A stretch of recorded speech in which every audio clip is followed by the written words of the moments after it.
আপনি কি কখনো এই প্রশ্নটা ভেবে দেখেছেন? একটা বোমা যেটা মানুষ গাইড করে না, না কোনো পাইলট, না কোনো কম্পিউটার, বরং একটি জীবন্ত প্রাণী নিজের চোখ দিয়ে টার্গেট দেখে নিজের প্রতিক্রিয়ায় একটি সম্পূর্ণ অস্ত্রকে নিয়ন্ত্রণ করছে। শুনতে কি এটা সায়েন্স ফিকশন? কিন্তু না, এটা ছিল বাস্তব যুদ্ধের ইতিহাস। দ্বিতীয় বিশ্বযুদ্ধের সময় মানুষ শুধু বন্দুক বা ট্যাঙ্কই বানায়নি, তারা এমন কিছু অস্ত্র তৈরি করেছিল যা আজও অবিশ্বাস্য মনে হয়। সেই সময় বিজ্ঞান আর নৈতিকতা একসাথে চলতে পারেনি, বরং আলাদা হয়ে গিয়েছিল। একদিকে প্রযুক্তির অগ্রগতি, অন্যদিকে ভয়ঙ্কর পরীক্ষা নিরীক্ষা। আর সেই পরীক্ষার ভেতরেই জন্ম নেয় অ্যানিম্যাল গাইডেড ওয়েপন্স। আজ আমরা শুধু এগুলো কী ছিল তা জানব না, বরং বুঝব কিভাবে এগুলো কাজ করত, কেন এমন আইডিয়া আসলো এবং কেন শেষ পর্যন্ত এগুলো ব্যর্থ হলো।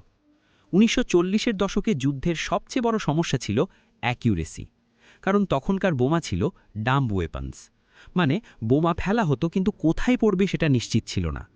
বাতাসের চাপ, বিমান গতিবেগ, উচ্চতা, পাইলটের ভুল সব মিলিয়ে অনেক বোমা লক্ষ্য থেকে দূরে গিয়ে পড়ত।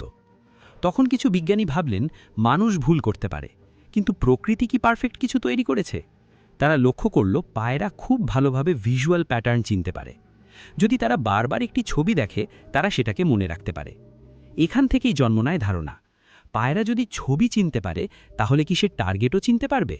এই চিন্তা থেকেই তৈরি হয় পিজন গাইডেড বম্ব। এই বোমার ভেতরে ছিল ৩টি আলাদা চেম্বার এবং প্রতিটিতে একটি করে পায়রা রাখা হতো।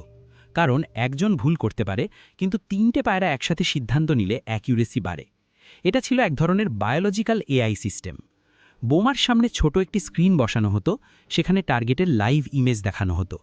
পায়রাতে ট্রেনিং দেওয়া হতো যে এই ছবি দেখলেই ঠোকর মারতে হবে।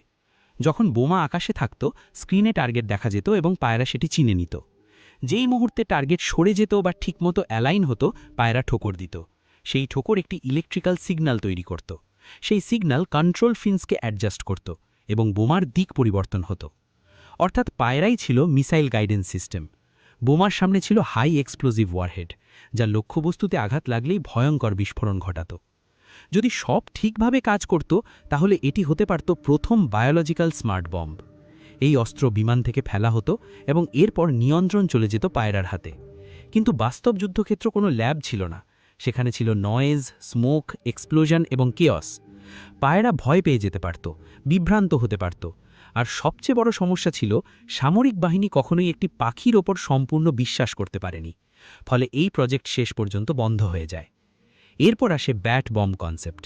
ভাবা হয়েছিল ডিরেক্ট অ্যাটাক না করে ইনডিরেক্ট ডিস্ট্রাকশন করা হবে, অর্থাৎ একসাথে অনেক জায়গায় আগুন লাগানো। বাদুড় কেন?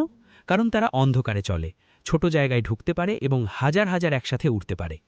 প্রতিটি বাদুড়ের সাথে ছোট টাইমড ইনসেন্ডিয়ারি বম্ব লাগানো হতো, যার ফিউজ সময় শেষে আগুন ধরিয়ে দিত। এই বাদুড়গুলো রাখা হতো একটি বড় বম লাইক কন্টেনারে এবং বিমান থেকে ফেলা হলে মাঝ আকাশে খুলে গিয়ে হাজার হাজার বাদুড় শহরে ছড়িয়ে পড়ত।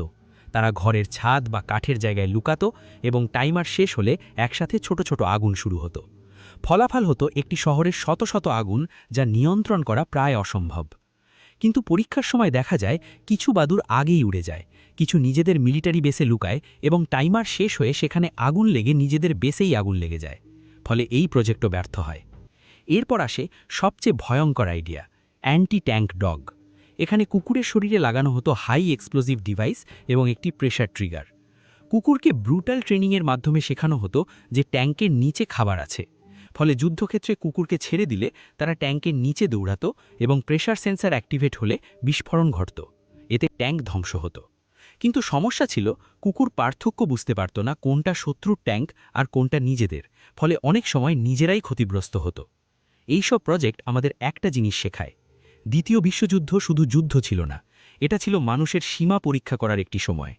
পায়রা, বাদুড়, কুকুর, তারা কেউ যুদ্ধ বোঝেনি, তবুও তারা যুদ্ধের অংশ হয়ে গিয়েছিল।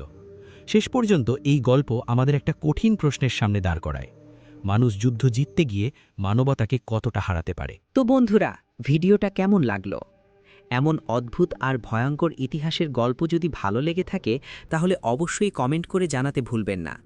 এমন আরও রহস্যময়, বাস্তব আর অবিশ্বাস্য বিজ্ঞান ও ইতিহাসের গল্প পেতে ফলো করুন বিজ্ঞান বাংলা পেজটি। সবাই ভালো থাকবেন। আল্লাহ হাফেজ।